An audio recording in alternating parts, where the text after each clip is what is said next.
کې اول نمبر ریکارډ لري په اخلاقي فساد کې د تا د اردو عسکر نه نیولې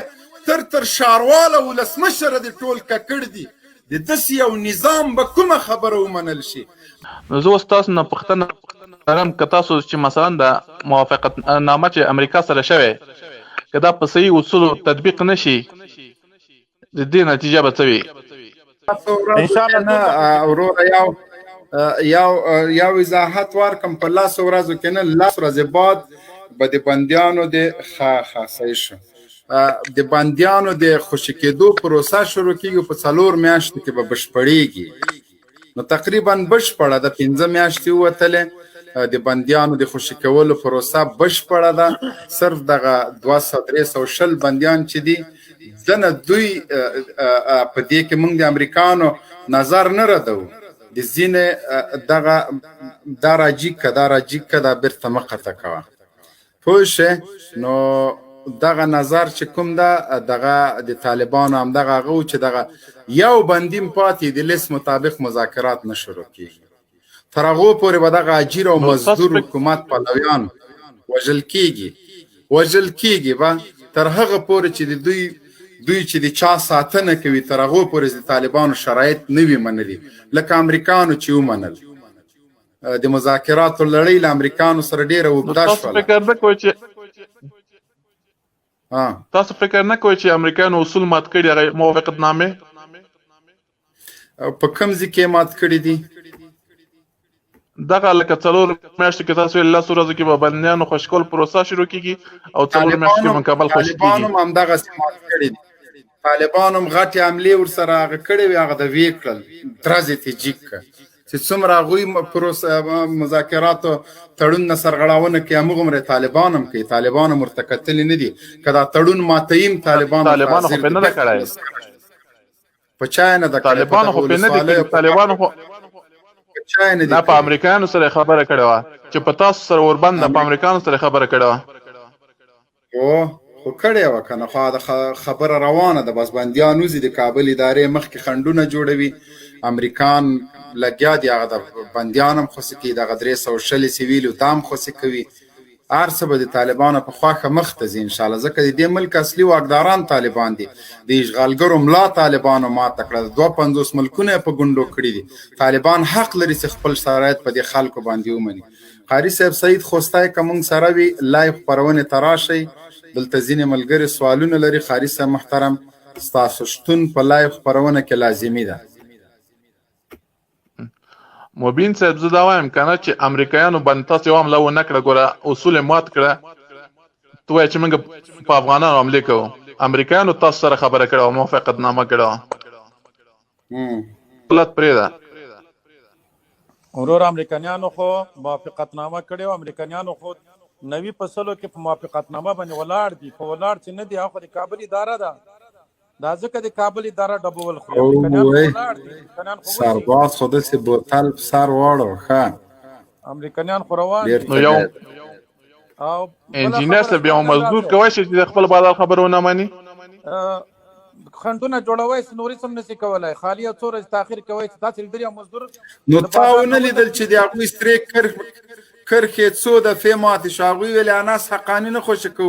امریکان ورته خوش کا مزدوره هغوی ویل چې طالبان د لیست مطابق نه خوش کو دا مجرمین دي امریکان ویل خوش کا ما سره تړون کړی ده هغوی ویل دغه 400 کسان نه خوش کوم جرګه راوغوښته د جرګې فیصله ما هغسې شوله بیا هم نه تا پرون د اتمر خبرې وانه اورېدلې چې دا هم خوشي کوو دې په خاطر چې سوله راشي نه هر څه به دوی کوي وروره مونږ امریکانو سره خبره کړې ده د دې خاورې واکمنان د دې خاورې د دې وطن له وګړو نه مو دفاع کړې ده د دې وطن د وګړو د ساتنو دپاره مو قربانۍ ورکړي کنې د کابل مزدوره اداره خو په هر کور شتون سترګې امریکان راوسته دوی خو د مونږ ملک خرڅ کړی د مونږ ملک نه د امریکا یو ایالت جوړ کړی دوی هر څه په خپل سر کولی شو لیکن دا طالب غازیانو چې د امریکانو غاښونه یې ورمات کړل دا طالب غازیانو چې د امریکا ښکرې ورمات کړه دا طالب اتلانو چې د امریکا یې په ګونډو کړله ناټو یې دړې وړې کړه د امریکا بیسونه یې وشیندل دا هر څه طالب کړي طالب د دې حق نه لري چې نن خپل شرایط په یو ګوډاګي باندې ومني 100% دا د کابل د طالبانو حق ده چې د کابل مزدور او ګوډاګۍ اداره چې څومره راکش کولی سي راکش کړي ځکه دا په ټولو جنایتونو کې شریکو دوی په بن کې یو جوړ سوی حکومت افغانستان ته راوړی ده دغه حکومت چې اوس تاسو د حکومت په نوم پیژنئ د ټول چارواکي په بي 52 تیاري کې راوړل سوي دغسې تاسو یې مفکر بولئ د دې افتکار هوایي دهلیزونه د برق بندونه سرکونه افغانستان له اروپا سره سیال کول تش د کاغذ په نوم لیکلي یو شی و د تاسو هغه مفکر راغی شعرونه یې لملمه کړه د توپ او د ټانک مرمۍ وخړولې په دې 7 کالو کې د تاسو د مفکر څه کړي دي تاسو افغانستان د نړۍ د خندا که مونږ په نړۍ کې لومړی درجه مقام په مواد مخدر کې لرو مونږ په فساد کې د کابل مزدور اداره تر ستونې پورې غرق ده په فساد کې اول نمبر ریکارډ لري په اخلاقي فساد کې د تا د اردو عسکر نه نیولې تر ښارواله ولسمشره د ټول ککړ دي د داسې یو نظام به کومه خبره ومنل شي داسې یو نظام چې سر تر پښو پورې په اخلاقي فساد اداري فساد جرمونه او غلامۍ کې غرق وي هغه د دې ولس د دې دروند ولس د هغه ولس ته د امریکا او د ناټو ښکرې مات کړي دي هېڅکله نمایندګي نشي کولی تاسو ګورئ چې د کابل ادارې د غني په فرمان باندې د بین الافغاني مذاکراتو دپاره نومونه اعلان کړي هغوی په خپله وایي چې موږ په دې کې نه یو موږ سره چا مشوره نه ده کړې چې ته ځې که نه ځې د کابل اداره کوشش کوي چې د بین الافغاني مذاکراتو نوم د یو واده هغه برابر کې 200-500 کسان لیږي در حال کې چې دې مذاکراتو ته 15 هوښیار کسان په کار دي بس معامله ختمه امریکایان د په خپله مخه ځي کابل کې به یو نظام جوړ شي له فساد له جرمونو او له اخلاقي فساد او له اداري فساد نه به یو پاک حکومت مونږ ته راشي لیکن که دا هر څه راځي د کابل ګوډاګۍ اداره به بیا څه کوي دوی ته به رزق څوک ورکوي په صلح کې په امنیت کې دوی ته به وظایف څوک ورکوي دوی به وزیران څوک مني دا خو افغانستان کدرونه لري افغانستان پوهان لري افغانستان داسې اتلان او قهرمانان لري چې د 250 هیوادونو عسکر او قوت او زور په افغانستان کې په ګونډو کې تر پښو لاندې کړه هر څه ورته مات تار او مهار کړه مبين صاحب تاسو خو زه فکر وکړم چې دا ګوډاګۍ دا دولت مفسد فکر نه فکر ګوره دا دولت د ګوډاګۍ صحیح ده ګوډاګۍ څه شي ته ګوره د کچېرته د غلامانو ښکر کېدلی نن به د غني ښکرې له اسمان سره لګېدلی که د غلام او د مزدور لکۍ کېدله د غني به په هر کې لکۍ نه جایدله مبين صاحب دا صحیح ده غني نن 2000 پکې وې که غلامانو غپلی نن به غني خبرې نه وې کړې ټول به حیا دې وي نور څه ویلې غلامي څه شي ته وایه ته یو سړی دومره غلام مزدور او مجبور شي هغه څوک چې د افغانستان د دوی په اصطلاح د ملي اردو عسکر یې وژلي دي هغه دې خوشي سي هغه څوک چې انګریزان یې وژلي فرانسویان یې وژلي دلته راغلي صلیبیان یې وژلي هغه دې په زندان کې وي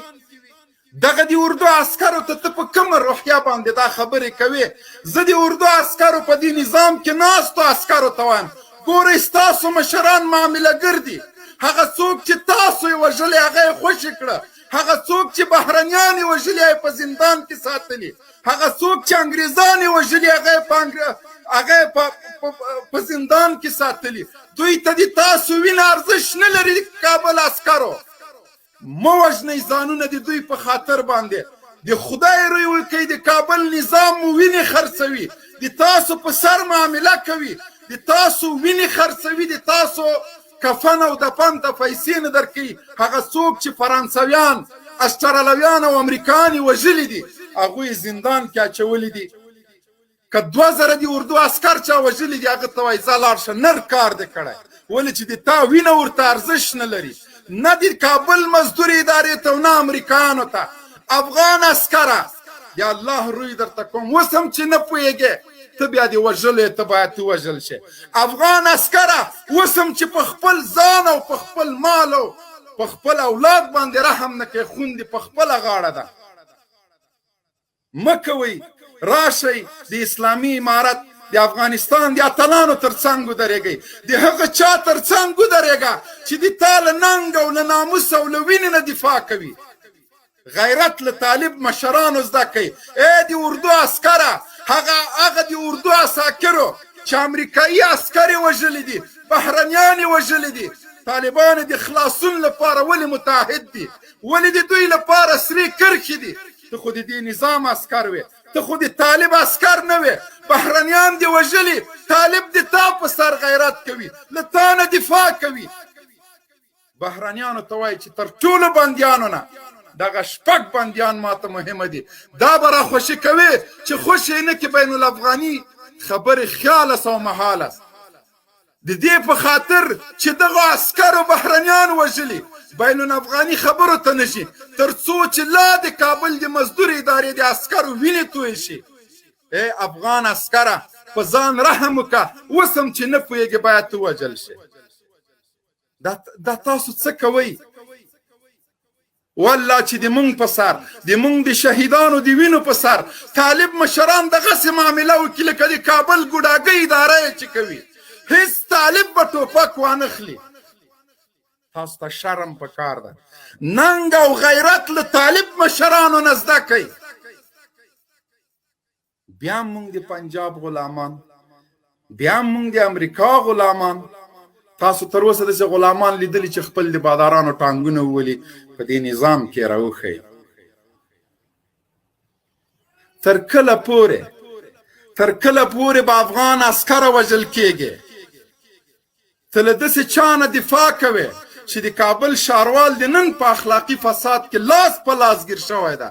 ته له داسې چا نه دفاع کوې چې د تا د وینو هیڅ پروا نه لري ته له داسې چا نه دفاع کوې چې د تا د ناموس پروا نه لري ته له داسې چا نه دفاع کوې چې د تا د عزت پروا نه لري په تا باندې هر رقم معاملې ته تیار ده لیکن بهرنیان د دوی لپاره سرې کرښې دي هغه اشغالګر د دوی لپاره سرې کرښې دي چې بار باره د کابل د مزدور ادارې عسکر بمبار کړي تا تر اوسه لیدلي هغه امریکایانو چې په تا یې بمبار کړی د کابل عسکره د ملي اردو عسکره تا لیدلي چې محکمې ته وړاندې شوي دي ځکه د تا وینه ارزښت نه لري ته یو ډېر سپی امریکایانو ته ارزښت لري د کابل د ادارې عسکر او چارواکي ورته نه لري سبا به برطانویان هغه سپي ته مډال ورکړي چې دوی سره په کابل کې دنده اجرا کړي لیکن د کابل د مزدور ادارې د وژل شوي کورنۍ نن په بایسکل کې مور ناسته ده سوال کوي څومره د افسوس جای ده څومره دردونکی ده چې د کابل ادارې عسکر له مجبوریت خپله لور خرڅوي څومره دردونکی ده چې د کابل ادارې عسکر مور سوال کوي شل او شد په دې نظام کې زخمی شوی عسکر په بایسکل کې کېنولی د جوماتونو مخ ته ګرځي سوال کوي ای د کابل د مزدور ادارې ګوډاګۍ ادارې عسکرو تاسو زمونږ ورونه یاستئ بیا هم درته سوال کو عذر کو راشئ د اسلامي امارت تر څنګ ودرېږئ مونږ له تاسو نه انتقام نه اخلو تاسو هیڅکله زمونږ دښمنان نه یاستئ هیڅکله مونږ په دې اراده باندې اسلامي امارت سلا نه ده راجګ کړی چې عسکر ووژني لیکن ته چې د چا په دفاع کې ولاړې باید ته ووژل شې ته چې له کوم نظام نه دفاع کوي په تا غیرت نه کوي د تا ناموس ورته عزت محترم نه ده د تا بچي نه دي محترم د تا له مرګ نه وروسته په تا معامله کېږي د تا له ناموس نه جنسي رشوت غواړي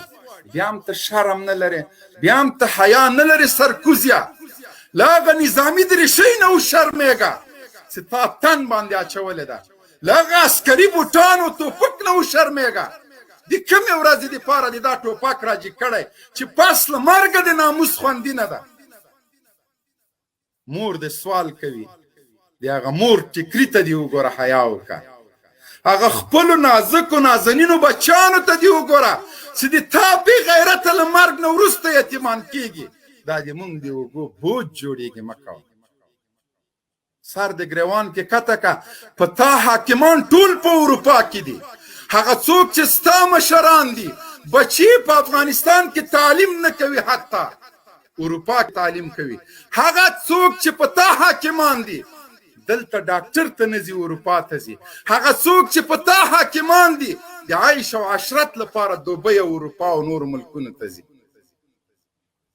په دې ملک کې اوسېدل ورته شرم ده. دلته صرف د دې دپاره راغلی چې د تا تنخوا او د تا کوپونه خوري، صرف د دې دپاره راغلی چې د تا له ناموس سره معامله وکړي، ناموس دې خرڅ کړي. بیا دې م ټوپک اچولی ده، چرس دې په لاس کې دي، ای خدای دې تباه او برباد کا. نو چې ته نه وژل کېږي نو د تا ژوند په کومه معنا باندې؟ داسې عسکر چې په داسې حالت کې ژوندي ګرځي، دا د مونږ د اوږو بوج ده، دا باید ووژل شي. چې دومره بې غیرته، دومره دووسه، دومره ناموس فروشه چې دا هر څه دې په واکمنانو کې ګورې، ګونګه خولې ټوپک دې په غاړه اچولی ځي د طالب مقابلې ته. هغه چا سره مقابله کوي چې د امریکایانو ښکرې مات کړي؟ د هغه چا په وړاندې درېږي چې د تا له ناموس نه دفاع کوي؟ د هغه چا په وړاندې د سلاجې کړي چې د دې ملک د ازادۍ لپاره وینې تویوي؟ نو ته خو یې دې وژله، خو ستا په بچیو، ستا په سپین سرې مور مو زړه بدېږي، د تا هغه بوډا پلار باندې مو زړه بدېږي چې اوښکې در باندې تویوي، له تا نه پاتې په هغه یتیمانو مو زړه بدېږي. قسم په خدای که مو زړه کېږي چې ودې وژنو، لیکن دا زموږ مجبوري ده چې ته د امریکایانو د ګټو دپاره، د بهرنیو د ګټو دپاره د هر څه پرېښي دي. ټوپک د اوږې ته اچولی، د اتلانو مقابلې ته وتلی وې، مړی د جنگ په ډګر کې خوسا شي څوک د پروا نه کوي. سنګر کې د ډوډۍ په جای واښه خوري، هغوی د زرکانو غوښې خوري، په تا باندې حیا دي د خره غوښه خوري. هغوی عیش او عشرت او ډانسونه کوي، تاسو یو په بل باندې اړم یې. شرم وکړئ، د تاسو د بدبختیو له لاسه مونږ چاته پورته نسو کتلی. تاسو د افغانانو د تاریخ داغ شولی. د تاسو کومه بې غیرتي مونږ وژاړو، په کومه بې ناموسۍ باندې مو اوښکې توی کړو، کوم پیغور ته مو ته لاړ شه بهر ملکونو کې دغه امریکایانو نه پوښتنه وکړه، په تاسو باندې شرمېږي. ما درته ویلې که د غلامانو ښکر کېدلی، د کابل د مزدور ادارې ښکر به دومره اوږده و چې بیا به دوی ته اپارتمان جوړول سه، که یې لکۍ کېدلی له ټول کابل نه به د دې واکمنانو خاص کر د شړونګا او بړینګا غني لکۍ راتاوه. شرم او حیا وکړئ، مهرباني وکړئ. مبين صاحب دا خبره چې دا وکړي عین په تاسو کې دي، تاسو وایي چې موږ معامله نه کوو. چا سره مو معامله؟ هغه امریکا چې په موږ تاسو بمبار کوو، یو معامله راکړو. امریکا چې په موږ تاسو بمبار کوو، تاسو امریکایي عسكر ګیر کړل، بیرته خوشې کړل، یا هم انا قانون چا سره معامله وکړه؟ معامله وکړه د پاکستان سره معامله چا سره وکړه؟ تاسو چې موږ معامله نه کوو. خو ګوره د کابل د ادارې 15000 عسكر راواخله، نور امریکایان هم چې ګیر کړل په جنګ کې. لږ صبر وکړه، د کابل د ادارې 15000 عسكر ونیسه، 15000 ورته دا ټول لالومه که نه یو طالب خوشې که نه پې خوشې کوي. په یو امریکایي باندې مونږ خبرې څومره بندیان را خوشې کړه، د ګوانتانامو نه مو 15 اتلان پې را خوشې کړه. 100,000 امریکایان، 100,000 د کابل د مزدور ادارې څخه دا 3 لکه ملي اردو ژوندي ونیسه، د غوړیو په هغه کې کړایي کې واچوه، امریکایانو ته وایي راکې که نه وایي واچوه، پروا دې ملاکه کوي. لیکن په یو امریکایي باندې مونږ له ګوانتانامو نه 15 دانې داسې اتلان را خوشې کړه چې هغه د مونږ ستوري دي، هغه د مونږ اتلان دي. په یو د پانتون استاز باندې 2 کسه وګوره، مونږ داسې اتلان پې را خوشې کړل چې امریکایان کلم دې ته زړه نه کوه. د کابل مزدور ادارې سرې کرښې مو په ماتې کړلې. نو دلته خو زه درته وایم چې تاسو حیثیت نه لرئ. دلته زه وایم د کابل د ادارې عسکر هېڅ حیثیت نه لري. یو امریکایي ګوره، یو امریکایي سپی ونیسه، 2000 د ملي اردو عسکر ونیسه، امریکایان په هغه یو سپي در سره معامله کوي، خو لیکن په دې 2000 عسکرو یې نه کوي. نو د تا حیثیت زیات شو که د سپي حیثیت؟ براله خبره ده. تا د امریکا